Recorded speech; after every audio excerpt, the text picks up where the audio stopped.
अस्सलामुअलैकुम students and welcome to all of you. सबसे पहले ईद मुबारक। कॉज आज दूसरी ईद है, सेकंड डे ऑफ ईद, और आज हम एवोल्यूशन का एक लास्ट टॉपिक रीड करेंगे। दो वीडियोस है इसमें, एक है हार्डी-वीनबर्ग्स प्रिंसिपल, हार्डी-वीनबर्ग्स लॉ, और जो सेकंड है वो है ह्यूमन एवोल्यूशन। इंशाल्लाह आज ये हम कंप्लीट करेंगे ये दोनों videos, so that I can upload या I can send you the link within 1 or 2 days। उससे हमारा जो एवोल्यूशन है वो सारा कंप्लीट होगा and we will shift to another unit number 3, biology for human welfare. ये सब इतना जल्दी मैं इसलिए कर रहा हूँ, ऑल्दो आज ईद है, बहुत सारी जिम्मेदारियां हैं, बहुत सारे काम थे, लेकिन आई लीव एवरीथिंग इसलिए कि मैं चाहता हूँ कि ये जो वीडियोस है जल्दी कंप्लीट हो जाए। मैं चाहता हूँ कि आपका सिलेबस जितना जल्दी हो सके मैं कंप्लीट कर दूँ। सो इसके लिए आपको भी मेहनत करनी है, आपको भी ये घर में ये वीडियोस देखने हैं, इनको लर्न करना है, क्योंकि कभी भी किसी भी वक्त गवर्नमेंट की कोई भी नोटिफिकेशन आ सकती है आपके एग्जाम के बारे में। सो अब you are in 12th, don't expect any kind of maths promotion anything else. Maybe government कल आपको ये कहेगी that will conduct the exam in December और इन जनवरी और in March, but you have to be ready for.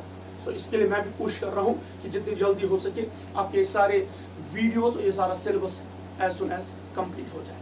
So without wasting much time, आज जो हमारा topic है वो है हार्डी-वीनबर्ग्स लॉ। जो हार्डी-वीनबर्ग्स लॉ है इसे हार्डी-वीनबर्ग्स इक्विलिब्रियम भी कहते हैं, इसे हार्डी-वीनबर्ग्स प्रिंसिपल भी कहते हैं, और इसका जो पुराना नाम था दैट वाज जेनेटिक इक्विलिब्रियम। तो ये जो हार्डी था, he was a British mathematician,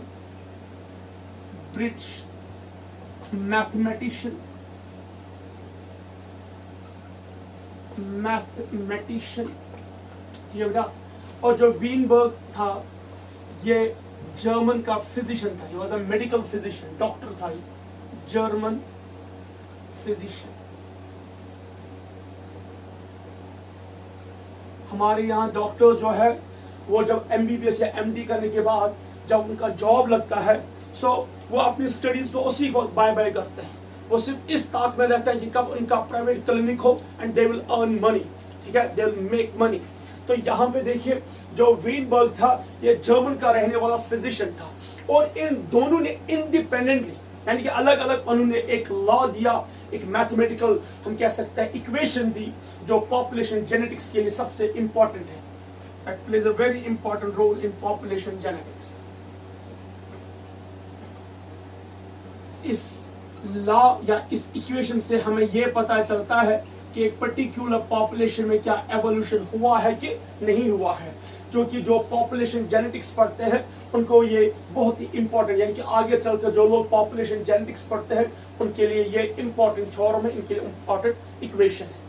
तो आप ध्यान से देखिए, हार्डी जो है ये ब्रिटिश मैथमेटिशियन था, इसने सेपरेटली एक इक्वेशन रीड की, एक थ्योरी, एक हमें इक्वेशन दी, मैथमेटिकल इक्वेशन दी, जो सेम वही वीनबर्ग ने भी दी थी, जर्मन का जो फिजिशियन था। इसीलिए इन दो को मिला के हार्डी-वीनबर्ग्स लॉ बनता है। इससे पहले कि हम इनकी इक्वेशन को रीड करें, उससे पहले हम कुछ टर्म्स देखेंगे, कुछ टर्म्स पढ़ेंगे। सबसे पहली टर्म जो है वो है पॉपुलेशन।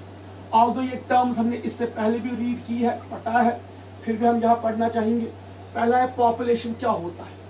देखिए पॉपुलेशन क्या होता है, जब ग्रुप ऑफ इंडिविजुअल यानी कि कुछ इंडिविजुअल्स, जब group of individuals of same species, group of individuals of same species जो एक ही जगह पे रहते हैं, एक ही जियोग्राफिकल एरिया में रहते हैं, and they can interbreed freely, और वो एक दूसरे के साथ रिप्रोडक्शन, इंटरब्रीड यानी कि एक दूसरे के साथ वो रिप्रोडक्शन फ्रीली करेंगे, उन्हें हम कहते हैं कि ये पॉपुलेशन है। सपोज हमारे पास एक पॉपुलेशन है, सपोज हमारे पास एक एक्वेटिक मीडियम है, सपोज यहाँ पे हमारे पास एक एक्वेटिक मीडियम है। इस एक्वेटिक मीडियम में बहुत सारे ज़ूप्लैंक्टन्स रहते हैं, हम ये कह सकते हैं इस एक्वेटिक मीडियम में बहुत सारे एनिमल्स रहते हैं। सपोज हम एक एनिमल इसमें रहने वाला जो है वो है फ्रॉग, तो वो इंडिविजुअल्स ऑफ फ्रॉग के वो इंडिविजुअल्स जो इस पर्टिकुलर एरिया में रहते हैं, क्योंकि जो ये एक्वेटिक मीडिया ये एक पर्टिकुलर जियोग्राफिकल एरिया में रहते हैं, तो ये जो फ्रॉग है ये इस जियोग्राफिकल एरिया में, सपोज इस तालाब में रहते हैं, दे कैन इंटरब्रीड फ्रीली, वो एक दूसरे के साथ इंटरब्रीड कर सकते हैं, सेक्सुअल कोइट्स कर सकते हैं, तो वी कैन कॉल देम कि ये फ्रॉग की स्पीशीज बन गई, and we can say them that these are the population of the frog.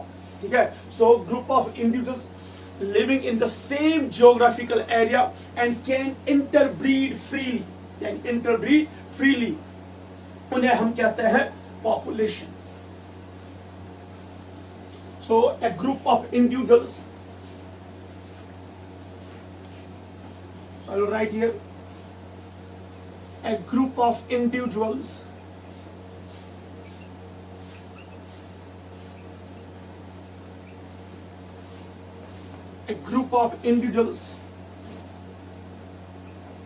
living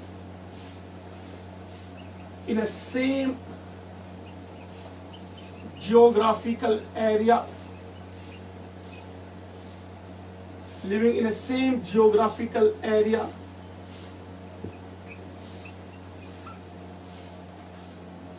and can interbreed freely, and can interbreed freely, हम उन्हें कहते हैं population of that individual. So group of individuals जो एक geographical area में रहते हैं and they can interbreed freely, वो एक दूसरे के साथ इजिली इंटरब्रीड कर सकते हैं, तो हम उन्हें क्या नाम देते हैं? We call them as a population. Next, allele. ये तो जेनेटिक्स में आप लोगों ने पहले ही पढ़ा होगा, बॉटनी में तो ये पहली टर्म आती है। अलील क्या होता है? देखो बेटा, सपोज ये मेरे पास एक क्रोमोसोम है,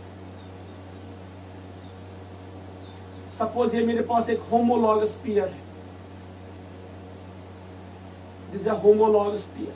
ठीक है, इस होमोलॉगस पेयर पे एक पर्टिकुलर लोक हम लेते हैं, पर्टिकुलर पोजीशन लेते हैं। Locus means the position of a gene, position of a gene.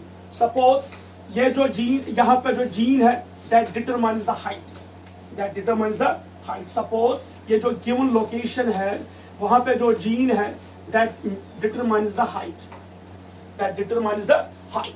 अब जरा ध्यान से देखिए, जो ये गिवन पोजीशन है, इस पोजीशन पे जो जीन है, वो जीन किस चीज को, किस कैरेक्टर को कंट्रोल करता है? हाइट को कंट्रोल करता है। तो इस जीन के जो है अलील्स होते हैं, डिफरेंट फॉर्म्स होते हैं। सपोज कौन कौन सा फॉर्म हो सकता है? इस पे कैपिटल टी हो सकता है, इस पे कैपिटल टी या स्मॉल टी हो सकता है, इस पे कैपिटल टी या ये कि यहां से कैपिटल टी, स्मॉल टी, देखिए कैपिटल टी स्मॉल टी और स्मॉल टी स्मॉल। ठीक है, या यहां पे हो सकता है कैपिटल टी और यहां पे भी हो सकता है स्मॉल, यानी कि हेटेरोजाइगस कंडीशन। तो दैट मींस जो ये पोजीशन है, जो ये जीन लोकस है, वहां पे जो जीन है, सपोज वो एक कैरेक्टर को कंट्रोल करता है, हाइट को, उस जीन के जो अल्टरनेटिव फॉर्म्स है, हम उनको कहते हैं allele. So I can write the alternating forms, the alternating forms. किसके alternative forms? Of a gene, of a gene present कहां पे?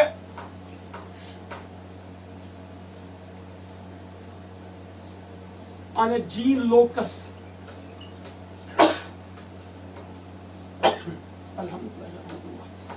on a gene locus in a homologous pair, in a homologous pair. So alternating form of a gene present on a gene locus, जो एक gene locus में present होते हैं in a homologous pair। तो जो हमारे पास एक homologous chromosome होते हैं, एक homologous pair होता है, जिसमें एक क्रोमोसोम फादर की तरफ से और एक क्रोमोसोम मदर की तरफ से आ रहा है, उस जीन लोकस पे, उस जीन पोजीशन पे जो एक अल्टरनेटिव फॉर्म है इस पर्टिकुलर जीन के, we can say that is a allele. Suppose क्या क्या हो सकता है? वो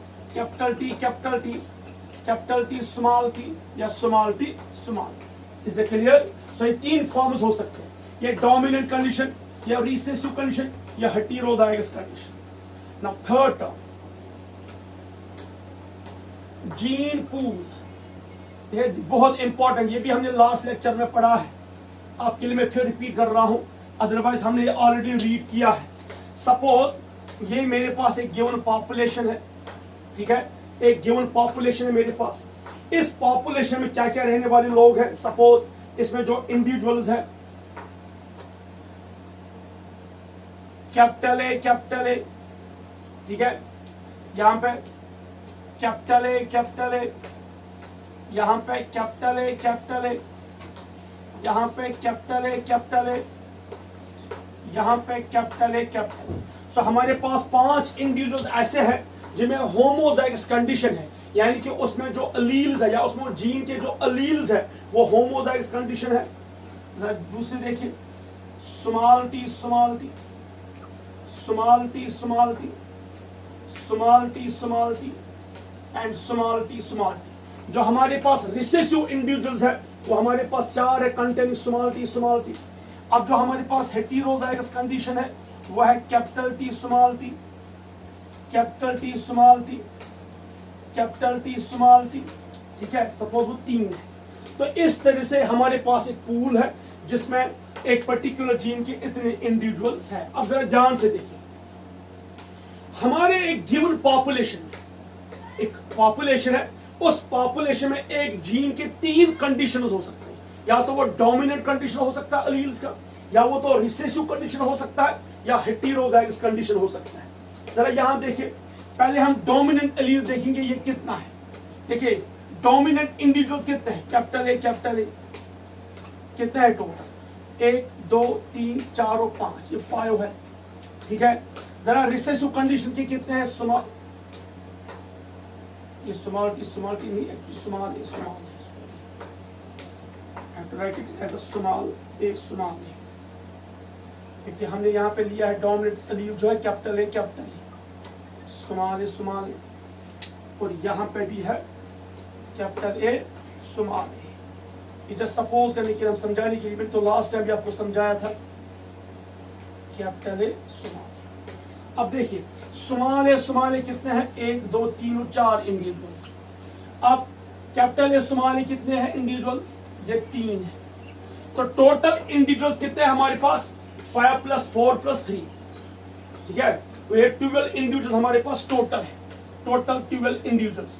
उन 12 इंडिविजुअल्स में जो डोमिनेंट अलील्स है वो कितने हैं, डोमिनेंट अलील्स देखिए 5 इंडिविजुअल, एक इंडिविजुअल में 2 डोमिनेंट अलील्स होते हैं, तो 5 में कितने आ गए, तो 10 आ गए।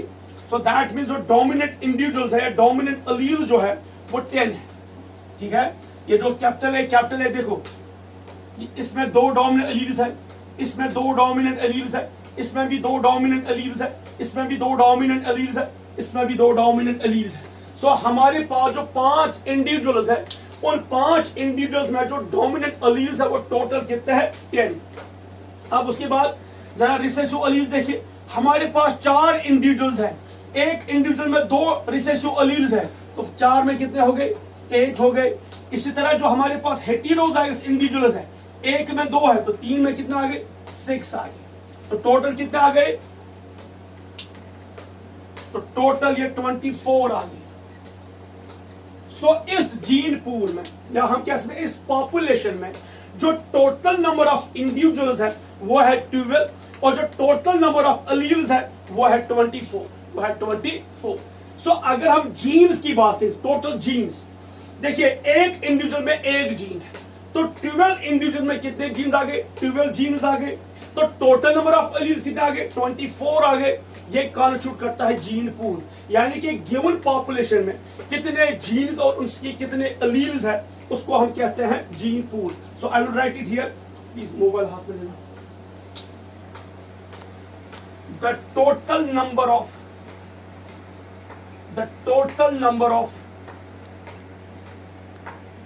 genes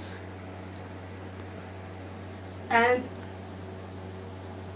total number of genes and their alleles present in a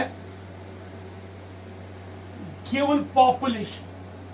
तो एक पॉपुलेशन में, एक गिवन पॉपुलेशन में कितने जीन्स है और उसके कितने अलील्स है, उसी को हम कहते हैं जीन पूल। उसी को क्या हम कहते हैं, जैसे यहां पे 12 इंडिविजुअल्स, 12 जीन्स और 12 जीन्स के 24 alleles. So this constitutes the term है हमारे पास।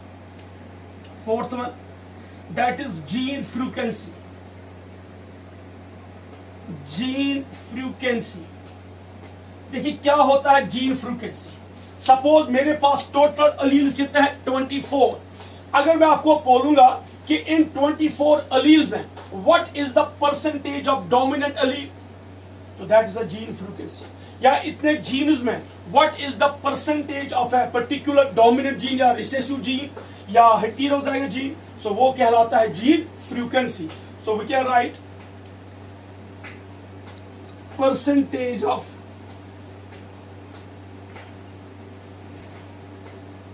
or an allele in a given gene pool, in a given gene pool.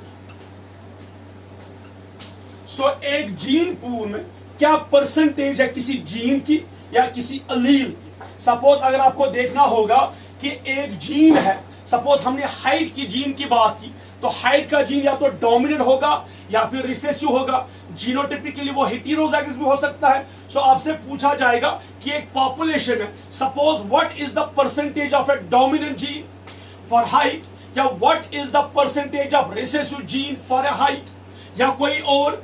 So colour भी हो सकता, कुछ भी हो सकता है। सो सपोज मैंने यहाँ पे एग्जांपल लिया, तो we can see the percentage of a gene. Suppose gene कौन सा लिया हमने, हाइट का जीन लिया। तो अगर मैं आपको बोलूंगा एक पॉपुलेशन में, सपोज अगर एक पॉपुलेशन में, सपोज यहां पे मेरे पास एक पॉपुलेशन में 1000 इंडिविजुअल्स, कितने लोग रहते हैं, 1000 individuals which can interbreed freely. So मेरे पास 1000 इंडिविजुअल्स है जो सेम एक पर्टिकुलर जियोग्राफिकल एरिया में रहता है और एक दूसरे के साथ इंटरब्रीड करेंगे फ्रीली। मैं आपको बोलूंगा कि इन 1000 इंडिविजुअल्स में ऐसे कितने इंडिविजुअल्स हैं जिनमें कोई पर्टिकुलर डोमिनेंट जीन होगा, या हाइट के particular dominant gene for height होगा, या what is the percentage of a recessive homozygous recessive gene for height among 1000। तो एक 1000 लोगों में से, 1000 इंडिविजुअल में से कुछ लोग ऐसे भी होंगे जो प्योर टॉल होंगे, होमोजाइगस टॉल होंगे। कुछ ऐसे भी होंगे जो प्योर होमोजाइगस ड्वार्फ होंगे। कुछ ऐसे भी होंगे जो हेटेरोजाइगस टॉल होंगे। सो हमें क्या निकालना है, इस पॉपुलेशन में हमें देखना है कि आखिर जो परसेंटेज है होमोजाइगस डोमिनेंट टॉल की वो कितना है, होमोजाइगस रिसेसिव ड्वार्फ की वो कितना है, और हेटेरोजाइगस टॉल की कितना है। सो हम इजीली इनका कैलकुलेट कर सकते हैं। उसी को हमने नाम दिया है gene frequency. So percentage of a gene और an allele in a given gene pool constitutes the gene frequency. आप ये नोट कीजिए। इसके बाद एक और टर्म हम देखेंगे और उसके बाद हम डायरेक्ट जाएंगे इक्वेशन। नेक्स्ट, अब हम जाएंगे नेक्स्ट पॉइंट पे। फिफ्थ टर्म है, इसका नाम है पॉपुलेशन जेनेटिक्स। जो अभी मैंने पहले ही बोला था, population genetics.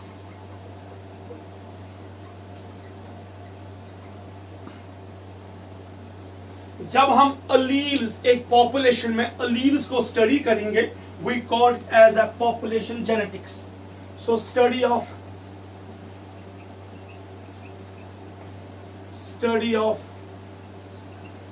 alleles and its percentage and its frequency in a given population.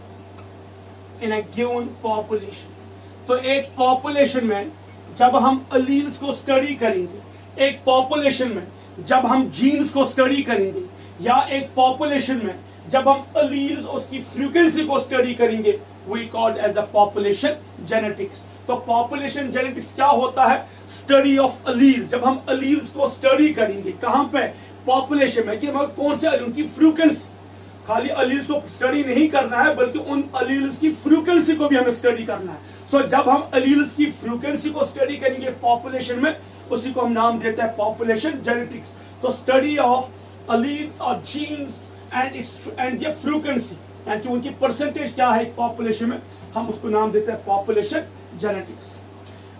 Now अब हम देखेंगे Hardy-Weinberg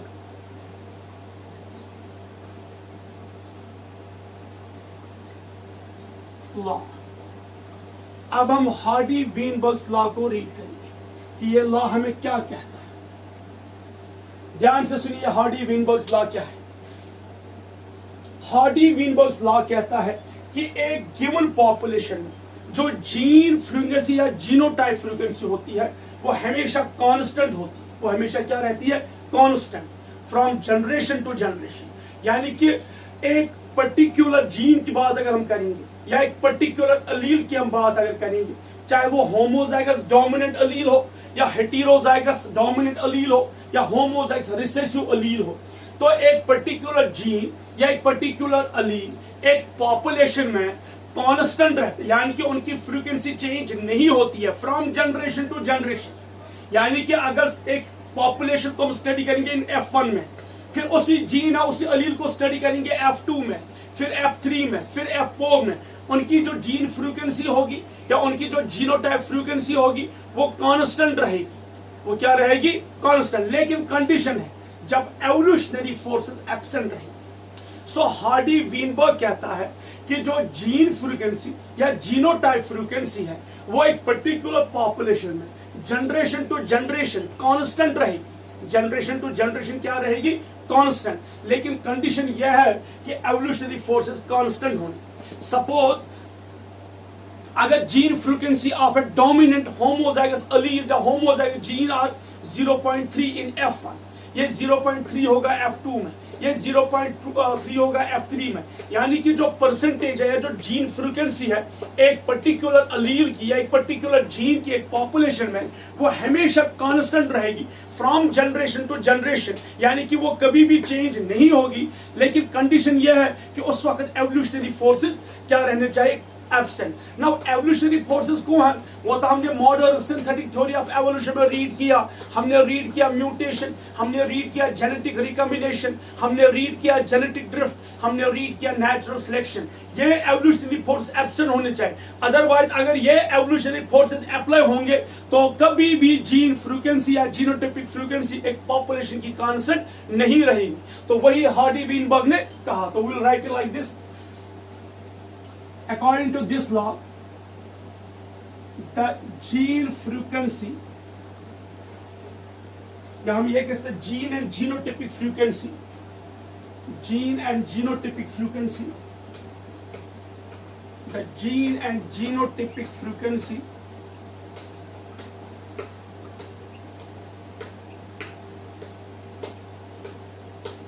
of a particular gene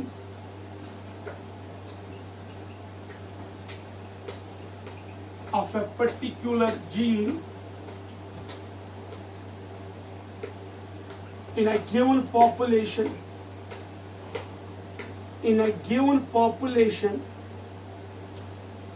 remains constant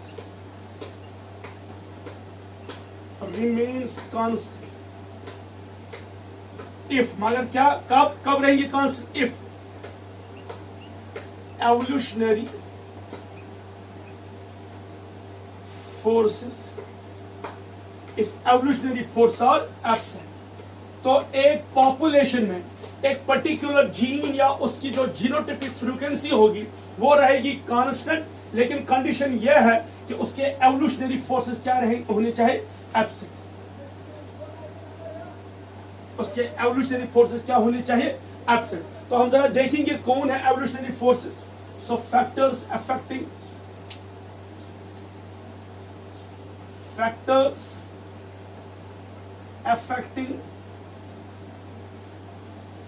कौन से फैक्टर्स है जो हार्डी-वेनबर्ग लॉ पे अफेक्ट करेंगे? फैक्टर्स अफेक्टिंग हार्डी-वेनबर्ग लॉ, उसमें जो सबसे पहला है हमने वो ऑलरेडी रीड किया, मैं खाली यहाँ पे नाम लिखूंगा। What are the factors which affect the Hardy-Weinberg law? पहला है mutation, then B genetic recombination,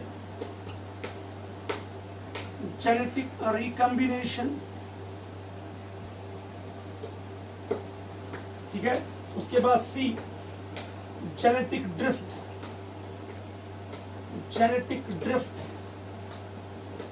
उसके बाद डी नेचुरल सिलेक्शन,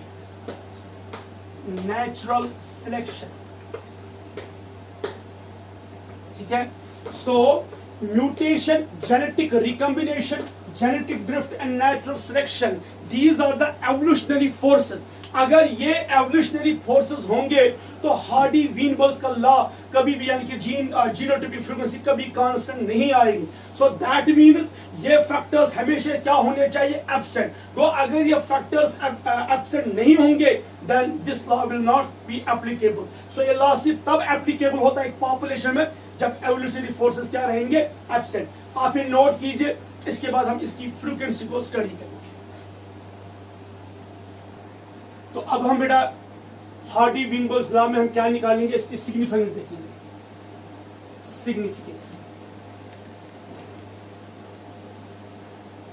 देखिए इसकी सिग्निफिकेंस क्या है। सबसे पहले we can calculate the gene frequency in a given population. अगर आपको किसी पॉपुलेशन में किसी पर्टिकुलर जीन या किसी पर्टिकुलर अलील की क्या निकालनी होगी, gene frequency, you can calculate this by using this law. So we can calculate क्या कैलकुलेट कर सकते हैं हम, gene frequency. we can calculate gene frequency in a given population। तो जो पॉपुलेशन दी गई हो, जो पॉपुलेशन होगी उसकी हम पर्टिकुलर जीन की जीन फ्रीक्वेंसी निकाल सकते हैं। सेकंड, इफ जीन फ्रीक्वेंसी, देखिए अगर हमने इस पॉपुलेशन में से इस पॉपुलेशन की जीन फ्रीक्वेंसी को निकाला, सपोज अगर हमने कोई जीन फ्रीक्वेंसी निकाली इस पॉपुलेशन में, लेकिन इस पॉपुलेशन की जो जीन फ्रीक्वेंसी है चेंज आ रही है, जनरेशन टू जनरेशन में कोई वेरिएशन आ रही है, इट मींस कि वहां पे क्या हुआ है, एवोल्यूशन हुआ। तो if there is change in gene frequency, अगर जीन फ्रीक्वेंसी में क्या है, चेंज है, if there is change in gene frequency, इसे क्या पता, इट इंडिकेट्स, इसे क्या पता चलता है, इंडिकेट्स एवोल्यूशनरी चेंज। ये दो पॉइंट्स बहुत ही इंपॉर्टेंट है। एवोल्यूशनरी चेंज मीन्स कि अगर किसी पॉपुलेशन में gene frequency generation to generation change हो रही है, जनरेशन टू जनरेशन क्या हो रही है, चेंज। तो अगर वो चेंज हो रही है इट मींस एवोल्यूशन हुआ है। तो अगर एवोल्यूशन हुआ है तो इससे हमें पता चल सकता है कि क्या स्पेसिएशन हुई है, क्या कोई नई स्पीशीज बनी है कि नहीं बनी है। तो इसके लिए हमारे पास, ध्यान से देखिए, हमारे पास दो इंपॉर्टेंट हम कह सकते हैं इक्वेशंस है। एक है P plus Q is equal to 1,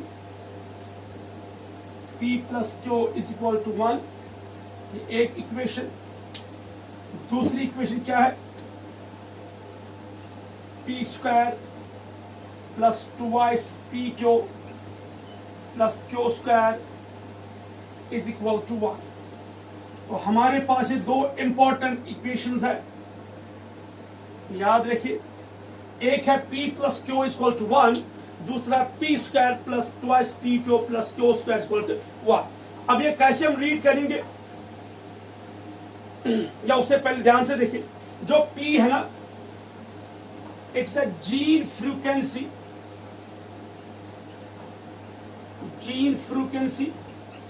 of a dominant allele, जो P है हम इसको रिप्रेजेंट करते हैं by gene frequency of a dominant allele. तो जो डोमिनेंट एलील है उसकी जो जीन फ्रीक्वेंसी है हम उसे डिनोट करते हैं बाय P। इसी तरह जो Q है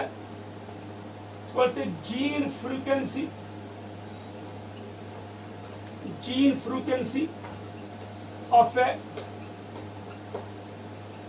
recessive Aleel.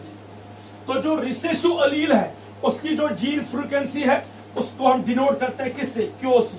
So gene frequency of a dominant allele can be represented by P and gene frequency of recessive allele can be represented by Q. वो आपसे पूछा जाएगा what P and what Q is, तो आपको याद रखना है कि जो P है that's a gene frequency of a dominant allele while Q is a gene frequency of recessive allele. तो हमें Hardy-Weinberg क्या कहता है? Hardy-Weinberg कहता है कि जब evolutionary forces absent होंगे, when there will be no evolutionary forces, when there will be no mutation, when there will be no genetic recombination, when there will be no migration, when there will be no natural selection, when there will be no genetic drift, जब ये सारे evolutionary forces क्या होंगे?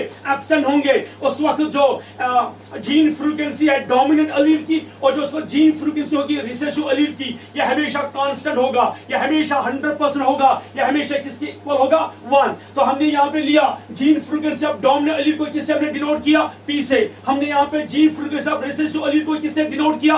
Q से. तो that mean जो P है it's a gene frequency of a dominant allele, while as जो Q है it's a gene frequency of a recessive allele. तो जो gene frequency of dominant allele और जो gene frequency of recessive allele जब हम इसको पॉपुलेशन में ऐड करेंगे, इसका वैल्यू हमेशा 1 आना चाहिए, इसका वैल्यू हमेशा कांस्टेंट होना चाहिए. So gene frequency of dominant allele और gene frequency of recessive allele का जो सम है, जो ऐड है, वो हमेशा किसके बराबर होना चाहिए? 1. आप ये नोट कीजिए. इसके बाद मैं आपको इसकी एग्जांपल और किस तरीके से ये वैल्यूज आते हैं. ये स्टूडेंट्स, अब हम एक एग्जांपल देखेंगे जिससे पहले आप लोगों ने शायद पढ़ा भी होगा, ये तो आपने 10th क्लास में भी रीड किया होगा. तो दैट इज, जैसे हमारे पास एक टॉल प्लांट है, कैपिटल टी कैपिटल, ठीक है, ये टॉल प्लांट है, और एक डवार्फ प्लांट है, स्मॉल टी स्मॉल. इसकी तो देखिए, ध्यान से देखिए, ये यहाँ पे एक होमोजाइगस टॉल है, ये एक इंडिविजुअल है टॉल. हमने एक पर्टिकुलर कैरेक्टर लिया, एक पर्टिकुलर जीन लिया. कौन सा जीन लिया हमने? हाइट का, HEIGHT, हाइट. तो ये हाइट का है. सपोज ये एक टॉल प्लांट है. क्या है ये? Tall plant. इस टॉल प्लांट का जो होमोजाइगस एलील्स है वो कैपिटल है, कैपिटल टी है. तो जो ये इंडिविजुअल है, ये इंडिविजुअल टॉल है, तो ये इंडिविजुअल एक गैमीट प्रोड्यूस करेगा विद टी. तो ये होमोजाइगस रिसेसिव टॉल है, ये एलील का ये गैमीट देगा हमें एक. तो जब ये दो गैमीट्स स्पर्म और ओवा फ्यूज हो जाएंगे, गैमीट्स जब फ्यूज हो जाएंगे तो क्या बनेगा? Capital T small. तो फिनोटिपिकली ये क्या होंगे? टॉल. अब ध्यान से देखिए, हमने क्या लिया? ये पेरेंट्स है. कौन से पेरेंट्स? हमने टॉल पेरेंट को क्रॉस किया एक डवार्फ पेरेंट के साथ. सो हमने दो इंडिविजुअल, एक पॉपुलेशन की, उनको हमने आपस में ब्रीड करवाया. उन दोनों पॉपुलेशन का हमने एक पर्टिकुलर करेक्टर, एक पर्टिकुलर जीन रीड किया, जो है जीन ऑफ हाइट, जो है जीन ऑफ हाइट, जिसमें एक इंडिविजुअल टॉल है, वो होमोजाइगस डोमिनेंट है, दूसरा डवार्फ है, वो होमोजाइगस रिसेसिव है. तो जो होमोजाइगस टॉल इंडिविजुअल है, इसने हमें एक एलील दिया, इसने हमें एक गैमीट दिया. उस गैमीट में जो एलील है वो है कैपिटल टी. इसी तरह जो होमोजाइगस रिसेसिव इंडिविजुअल है, इसने हमें एक गैमीट दिया ओवा, जिसमें सपोज रिसेसिव एलील है स्मॉल टी. तो जब ये गैमीट्स आपस में फ्यूज होते हैं तो ये क्या बनाते हैं? ये प्रोड्यूस करते हैं एक इंडिविजुअल हेटेरोजाइगस इंडिविजुअल, जिसमें एक डोमिनेंट एलील आता है फादर की तरफ से और एक रिसेसिव एलील आता है दूसरे मदर की तरफ से. तो यहाँ पे जो ये F1 है ये टॉल है. So we can write this F1. तो जो फर्स्ट जनरेशन है वो क्या है? Heterozygous toll.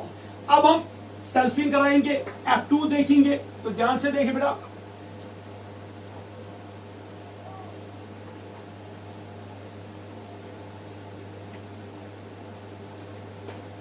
सपोज यहां से फादर, यहां से मदर, यहां से capital T small T, capital T and small T. जब हम इनको क्रॉस कराते हैं, कैपिटल टी, ठीक है, capital T small T, capital T small T, small T small T. अब जरा ध्यान से देखिए, ध्यान से देखिए, वेरी इंपॉर्टेंट. यहां पे कैपिटल टी एक इंडिविजुअल है. जरा अब हम देखेंगे, यहां पे तो हमें पता है फिनोटाइपिक रेशियो जो आ गया वो 3:1 है, क्योंकि ये भी टॉल, ये भी टॉल, ये भी टॉल, ये डवार्फ है, रिसेसिव. सो रेशियो तो 3:1 है. मुझे रेशियो के साथ कुछ लेना देना नहीं है. अब जरा यहां देखिए, यहां इस इंडिविजुअल का जो gene frequency of dominant allele है वो किससे मैं रिप्रेजेंट करता हूं? वो मैं रिप्रेजेंट करता हूं P से, P, ठीक है. तो एक यानी कि जो P है it's a gene frequency of one allele, लेकिन यहां पे कितने अलील्स है? दो। So P into P is equal to P square. So means कि जो P है it is a gene frequency of one allele, it's a gene frequency of one allele. तो जो वन अलील है तो उसकी जीन फ्रीक्वेंसी P है, लेकिन यहां पे दो डोमिनेंट होमोजाइगस अलील्स है, सो P into P gives P square. जरा यहां देखिए, यहां पे P है, कैपिटल T है, सो कैपिटल T जो है इस अलील को हम रिप्रेजेंट करते हैं किस से? P, क्योंकि P क्या है? Gene frequency of dominant allele, और स्मॉल t क्या है? Is a gene frequency of recessive अलील। तो P को हमने डिनोट किया है, हमने P को रिप्रेजेंट किया है जीन फ्रीक्वेंसी ऑफ डोमिनेंट अलील से यानी कि T से, और जो Q है is a gene frequency of recessive अलील, हमने इसको डिनोट किया है किससे? स्मॉल t से। इसी तरह यहां पे भी है P into Q gives to PQ। यहां पे चूंकि जो स्मॉल t है it's gene frequency of recessive अलील, मैं इसको Q से रिप्रेजेंट करता हूं। यहां पे जो स्मॉल t है उसको मैं भी रिप्रेजेंट करता हूं Q से, सो Q इंटू Q इसको Q स्क्वायर। ये सब मैं तो पहले ही दिखाया कि जो P है it's a gene frequency of dominant allele, और जो T है इसको हम रिप्रेजेंट करते हैं Q से। सो P is a gene frequency of dominant Aleel, Q is a gene frequency of recessive अलील। तो यहां पे स्मॉल कैपिटल T जो P है ये रिप्रेजेंट करता है एक अलील को, लेकिन यहां पे दो डोमिनेंट होमोजाइगस अलील्स है, सो P इंटू P यानी कि यहां पे दो T के दो P, वही बन गया P स्क्वायर। और यहां पे कैपिटल T स्मॉल t, एक T को हम रिप्रेजेंट करते हैं P से, स्मॉल t को रिप्रेजेंट करते हैं Q से, सो P into Q gives PQ। इसी तरह जो स्मॉल t एक T का स्मॉल t का हम रिप्रेजेंट करते हैं फ्रीक्वेंसी Q से, तो दो का आ जाएगा Q स्क्वायर। तो अब जरा देखिए, ध्यान से देखिए बेटा, हम यहां पे लिखेंगे रेशो इस तरह, कैपिटल T क्या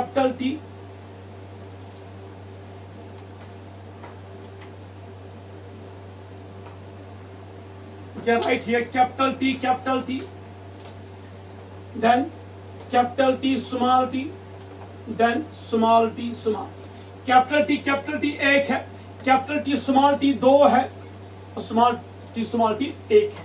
ठीक है, अब जरा देखिए, कैपिटल T को हम रिप्रेजेंट करेंगे फ्रीक्वेंसी के साथ P स्क्वायर इज टू, यहां पे कितने P? ये दो है ना, दो PQ, so we can write 2PQ, और ये T का स्मॉल t का क्या आ जाएगा? Q square.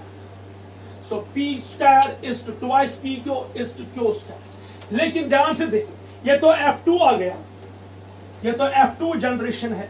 हमने पहले ही कहा है कि जो जीन फ्रीक्वेंसी होगी डोमिनेंट अलील की, या जीन फ्रीक्वेंसी होगी रिसेसिव अलील की, जब हम इनको क्या करेंगे? सम करेंगे, ऐड करेंगे, उनका वैल्यू क्या आना चाहिए? हमेशा 1। So we can write it here like this,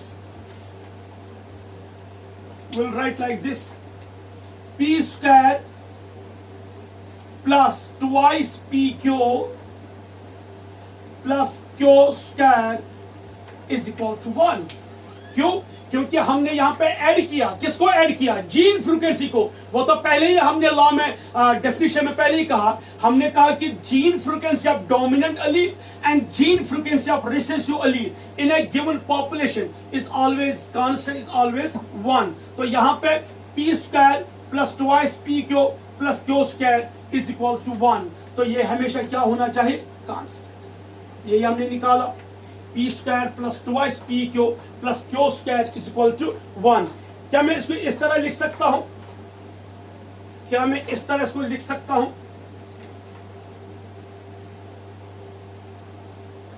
P plus Q का whole square is equal to 1। वो भी तो आ जाएगा, वही तो वही हुआ ना, P square plus Q square plus twice PQ is equal to 1। ये तो बिल्कुल ऐसा ही है ना, जिसे हम कहते हैं A प्लस B का होल स्क्वायर। और अगर मैं इसका होल स्क्वायर रूट करता हूं ऐसे, P प्लस Q का whole square equal to under root of 1 equal to under root, मैं इसको स्क्वायर रूट करता हूं दोनों साइड से, ये 2 और ये स्क्वायर रूट तो कैंसिल हो जाएगा, मुझे क्या मिलेगा?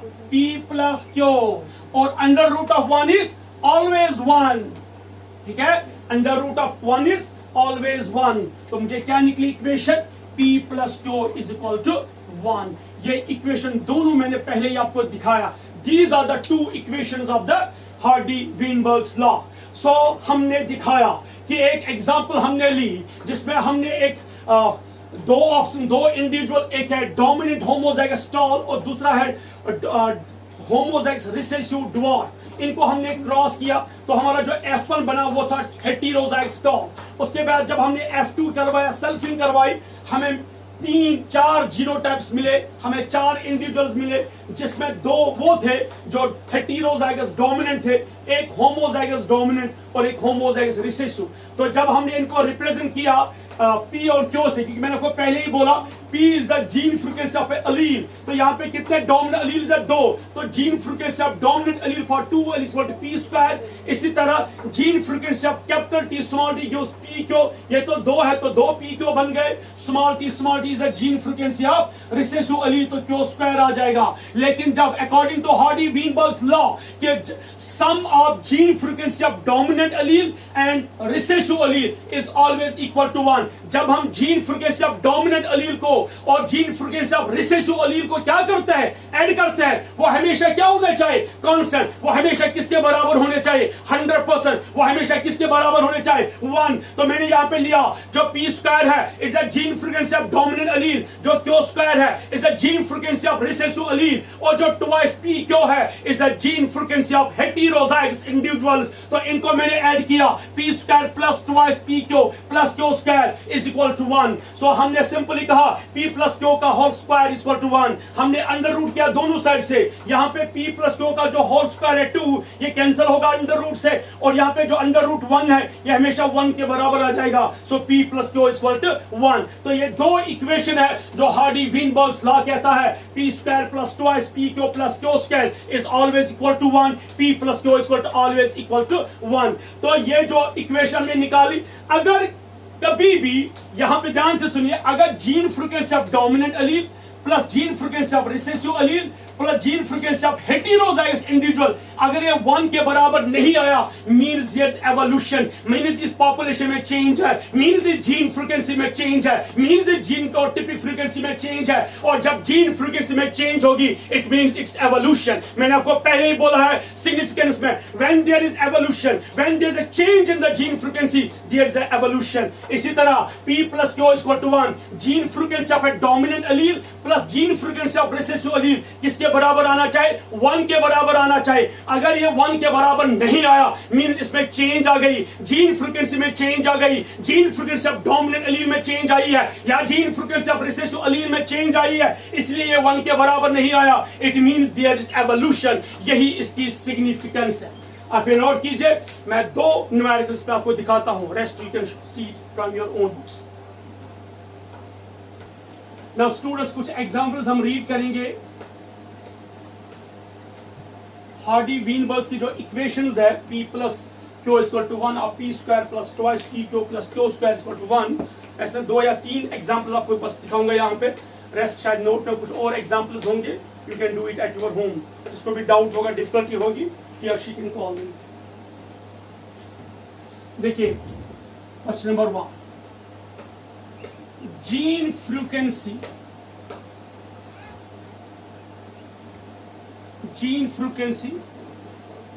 of a dominant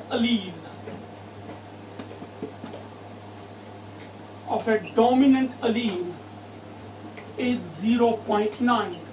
suppose gene frequency dominant अलील का कितना है? 0.9। हमको क्या कैलकुलेट करना है? कैलकुलेट जीन फ्रीक्वेंसी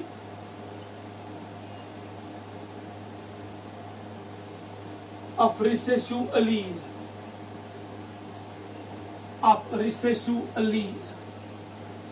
यानी कि हमें क्यों को निकालना है। तो देखिए सॉल्यूशन क्या है। हमने हमेशा, आपको पता है इक्वेशन है हमारे पास P plus Q is equal to 1, जिसमें P है gene frequency of dominant allele और जिसमें gene frequency of recessive allele क्या है? Q। तो और हमें क्या निकालना है? हमें Q को निकालना है, क्योंकि P दिया गया है। P कितना है? 0.9। ठीक है, तो अगर हम ऐसे करेंगे, देखिए हमें क्या निकालना है? Q को हम लिखेंगे 1 माइनस P ठीक है, क्यू को निकालने के लिए 1 माइनस पी। तो ध्यान से देखिए, और क्यू किसके बराबर होगा, 1 तो है ही, ठीक है। What the value of P, 0.9 minus 0.9। तो जब हम 1 को क्या करेंगे माइनस 0.9, सपोज 1.0, 0.9, 10 माइनस 9 1, यहां रहा 0, 0 माइनस 0, तो क्या आ जाएगा value 0.1। So what is the value of Q now, 0.1, 1। ठीक है, ये एक क्वेश्चन आ गया। जीन, क्वेश्चन नंबर 2 हम देखेंगे, gene frequency of a recessive allele gene frequency of a recessive allele is 0.6 is 0.6। हमें क्या निकालना है, calculate gene frequency of a dominant, ध्यान से सुनिए, of a dominant homozygous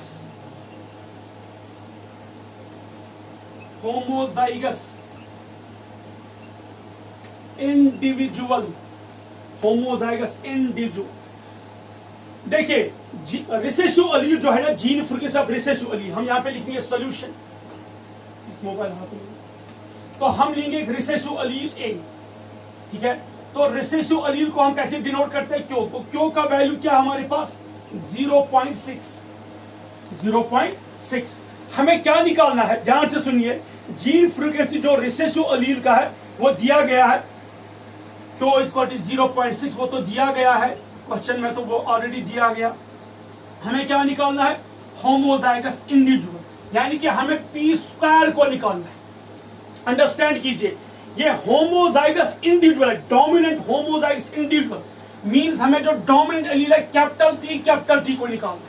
हमें सिर्फ एक अलील को नहीं, हमें 2 होमोजाइगस डोमिनेंट अलील को निकालना है, वही है पी स्क्वायर को हमें निकालना है। तो इसके लिए ध्यान से देखिए, हमारे पास पता ही है, हमें फॉर्मूला है P plus Q is equal to 1, ये तो फॉर्मूला है, और हमें इसको निकालना है, P को निकालना है equal to 1 minus Q, P equal to 1 minus Q. Understand कीजिए, क्यों दिया गया है, हमें निकालना है डोमिनेंट होमोजाइगस इंडिविजुअल का जीन फ्रीक्वेंसी, जो किसके बराबर है, कैपिटल टी, क्योंकि होमोजाइगस इंडिविजुअल, होमोजाइगस डोमिनेंस में 2 डोमिनेंट एलील्स है, कैपिटल टी, इसका वैल्यू आएगा पी स्क्वायर। अब हमें किसको निकालना है, हमें निकालना है पी स्क्वायर को निकालना है।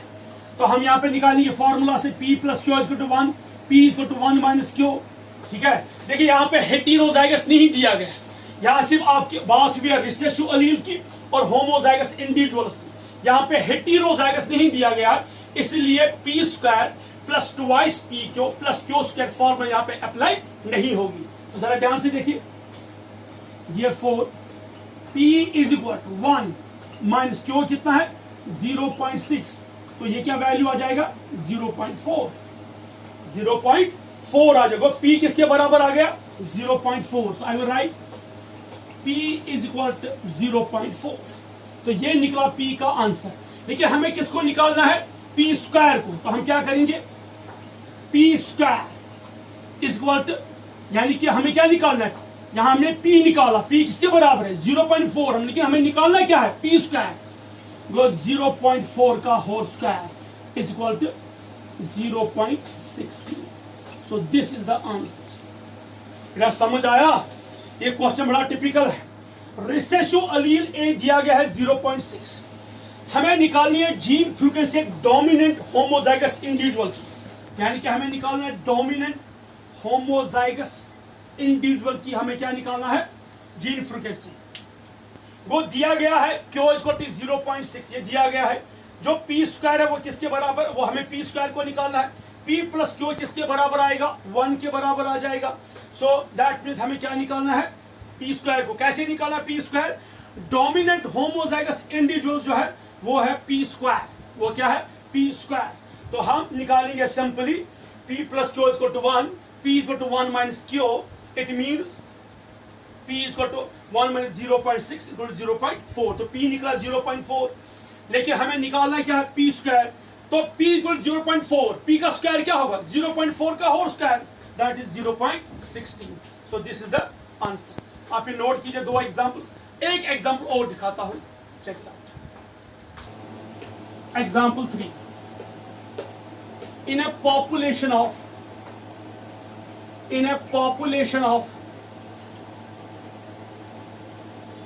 200 individuals, हम एक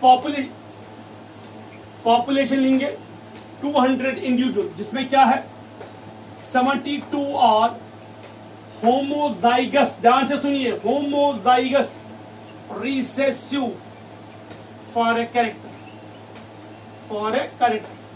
किसी कैरेक्टर के लिए, कोई पर्टिकुलर कैरेक्टर है, हाइट होगी, कलर ऑफ स्किन होगा, कलर ऑफ हेयर होगा, व्हाटएवर, कोई कैरेक्टर है, उसके लिए जो होमोजाइगस रिसेसिव है, ध्यान से सुनिए, होमोजाइगस रिसेसिव कितने हैं? 72। What do have to calculate? Calculate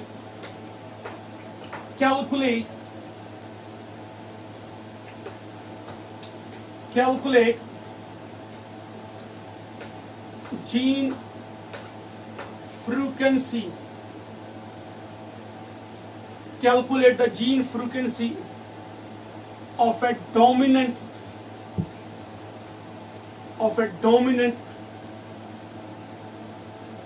allele. हमें डोमिनेंट allele की जीन फ्रीक्वेंसी को निकालना है। बिल्कुल क्वेश्चन नंबर 2 का ये उल्टा है। तो हम कैसे करेंगे ये क्वेश्चन सॉल्व? ध्यान से देखिए सॉल्यूशन। यहां हमारे पास जो है रिसेसिव, होमोजाइगस रिसेसिव कितने? 72। हम पहले इसकी परसेंटेज निकालेंगे कितना है। So we will write 72 divide by, यानी कि टोटल इंडिविजुअल कितना है? 200, उसमें रिसेसिव होमोजाइगस कितने? 72 मल्टीप्लाई बाय 100।